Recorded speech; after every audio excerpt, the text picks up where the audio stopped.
এটি কাঁদি সহ কলা গাছ, সিঙ্গাপুরি কলা।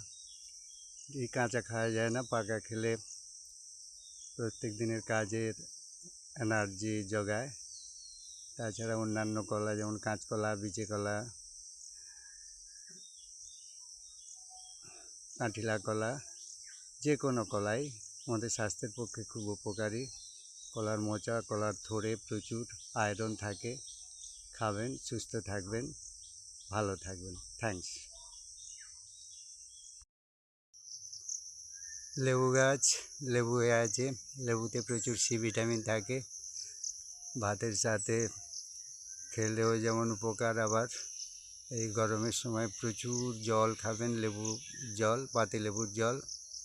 শরীর সুস্থ থাকবে, ভালো থাকবে।